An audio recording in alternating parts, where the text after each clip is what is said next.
महाभारत दुनिया का सबसे बड़ा महाकाव्य। हमने इसमें अर्जुन, भीष्म और कर्ण जैसे महान योद्धाओं की अनगिनत कहानियां सुनी हैं, लेकिन आज हम जिस कहानी की गहराई में उतरने वाले हैं वो किसी महारथी की नहीं, बल्कि एक छोटी सी मासूम चिड़िया की है। टिटोड़ी की ये कहानी हमें साहस और विश्वास का एक बिल्कुल नया नजरिया देती है। तो चलिए बिना किसी देरी के महाभारत की इस अनसुनी और अद्भुत कथा को समझते हैं। कुरुक्षेत्र का भयंकर युद्ध, रथों, घोड़ों और हथियारों की कान फोड़ देने वाली गूंज। कहानी शुरू होती है कुरुक्षेत्र के उस विशाल मैदान से। जरा उस मंजर की कल्पना कीजिए, लाखों सैनिक, विशालकाय हाथी और अंधाधुंध दौड़ते रथ। ये सिर्फ कोई आम लड़ाई नहीं थी, ये उस युग का सबसे बड़ा महाविनाश था। जब वो बड़े बड़े महारथी आपस में टकराते थे ना, तो मानो जमीन कांप उठती थी। चारों तरफ बस धूल का गुबार और हथियारों की झंकार। ऐसे खौफनाक माहौल में किसी कमजोर जीव के बचने की तो कोई गुंजाइश ही नहीं थी। हर तरफ सिर्फ और सिर्फ तबाही। अब जरा एक पल के लिए रुकिए और सोचिए, इतने भयानक, दुनिया को खत्म कर देने वाले युद्ध के बीच, जहां बड़े बड़े शूरवीरों की जान दांव पर लगी थी, वहां एक छोटी सी नाजुक सी चिड़िया का क्या काम है ना। बिल्कुल अजीब बात। लेकिन यहीं से हमारी इस कथा का सबसे हैरान कर देने वाला और भावुक हिस्सा शुरू होता है। आइए समझते हैं कि आखिर ये नन्ही जान वहां कर क्या रही थी। एक छोटी सी जान का डर, जमीन पर बना एक बेहद कमजोर घोंसला। अगर हम युद्ध के उस भारी भरकम शोर से ध्यान हटाकर मैदान के एक छोटे से कोने में देखें, तो हमें उस कठोर जमीन पर एक बेहद असुरक्षित घोंसला दिखाई देगा। ये घोंसला एक टिटोरी का था, जिसे अंग्रेजी में लैपिंग भी कहते हैं।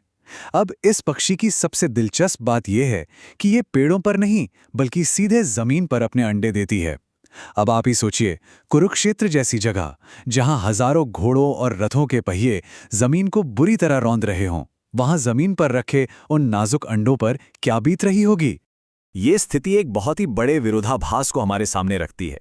एक तरफ देखिए युद्ध का वो खौफनाक पैमाना, जहां भारी भरकम रथ और हाथियों के पैर सब कुछ कुचलते हुए आगे बढ़ रहे हैं, और दूसरी तरफ उसी मैदान की सूखी मिट्टी पर पड़ी वो छोटी सी जान और उसके अंडे। ये तुलना सच में अंदर तक झकझोर देती है। एक तरफ वो ताकत जिसे कोई रोक नहीं सकता, और दूसरी तरफ वो मासूमियत जो अपनी जगह से एक इंच हिल भी नहीं सकती। जैसे जैसे वो युद्ध का शोर और रथों के पहिए उस घोंसले के करीब आने लगे, उस माँ यानी टिटोड़ी के मन में खौफ बैठ गया। वो पूरी तरह से बेबस थी। एक माँ का दिल जो सिर्फ अपने बच्चों के लिए धड़कता है, वो उस विशाल सेना के आगे कर भी क्या सकती थी। उसके दिमाग में बस एक ही डरावना सवाल गूंज रहा था, अब मेरे इन मासूम अंडों का क्या होगा। मौत बिल्कुल सामने खड़ी थी। भगवान श्री कृष्ण से प्रार्थना, विनाश के सामने विश्वास की एक छलांग। कहते हैं ना, जब सारे दरवाजे बंद नजर आते हैं, तब इंसान हो या पक्षी, वो बस एक आखिरी उम्मीद की तरफ देखता है। टिटोड़ी ने तुरंत उड़कर सीधे भगवान श्री कृष्ण के पास जाने का फैसला किया। वो उनके पास पहुंची और बड़ी ही करुणा के साथ प्रार्थना की, प्रभु कृपया मेरे अंडों को बचा लीजिए। ये कोई आम शब्द नहीं थे, ये एक माँ की सबसे गहरी पुकार थी। और गौर करने वाली बात यह है कि जहां बड़े बड़े योद्धा जीत के लिए प्रार्थना कर रहे थे, वहीं ये छोटी सी चिड़िया सिर्फ अपने बच्चों की जिंदगी की भीख मांग रही थी। अर्जुन के धनुष की ढाल, सुरक्षा का एक बिल्कुल अनोखा तरीका।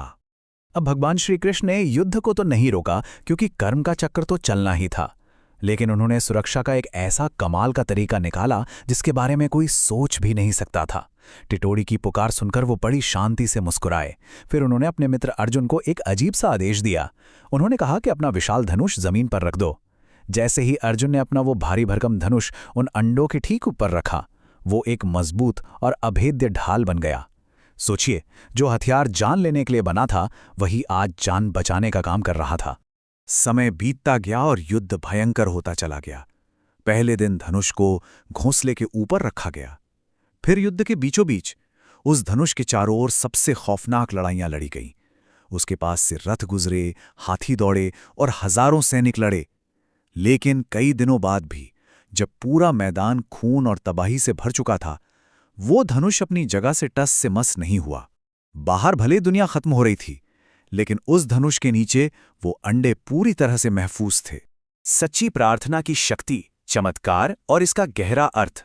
ये कहानी सिर्फ एक चिड़िया के बचने की नहीं है, बिल्कुल नहीं। ये दिखाती है सच्ची प्रार्थना की अद्भुत ताकत। अंत में कुछ दिनों के बाद वो चमत्कार सच में हुआ। जब युद्ध खत्म हुआ और उस धनुष को हटाया गया तो उन अंडों से छोटे छोटे प्यारे से बच्चे पूरी तरह सुरक्षित बाहर निकल आए। जरा सोचिए, दुनिया के सबसे बड़े युद्ध क्षेत्र के बीचों बीच जहां लाखों लोगों ने अपनी जान गंवाई, वहां एक नए जीवन ने जन्म लिया। मां टिटोड़ी की खुशी का तो कोई ठिकाना ही नहीं था। ये महाविनाश पर जीवन की एक बहुत ही खूबसूरत जीत थी। इस पूरी कहानी का सबसे बड़ा सबक यही है, सच्चे दिल से की गई प्रार्थना हमेशा सुनी जाती है। इससे रत्ती भर भी फर्क नहीं पड़ता कि कोई जीव कितना छोटा है या उस पर मंडरा रहा खतरा कितना बड़ा है। अगर विश्वास में सच्चाई है और प्रार्थना में गहराई है तो उसकी आवाज उस परम शक्ति तक जरूर पहुंचती है। ये घटना हमें सिखाती है कि चाहे कितना भी घना अंधेरा क्यों ना हो, उम्मीद की किरण कभी नहीं मरती। और आखिर में ये कथा हमें एक बहुत ही गहरे सवाल के साथ छोड़ जाती है। क्या आज की इस तेज तर्रार और भागदौड़ भरी जिंदगी में हम उसी टिटोड़ी जैसे अटूट और निस्वार्थ विश्वास के साथ प्रार्थना करते हैं? जब मुश्किलें हमें चारों तरफ से घेर लेती हैं, तो क्या उस परम शक्ति पर हमारा भरोसा उतना ही पक्का होता है?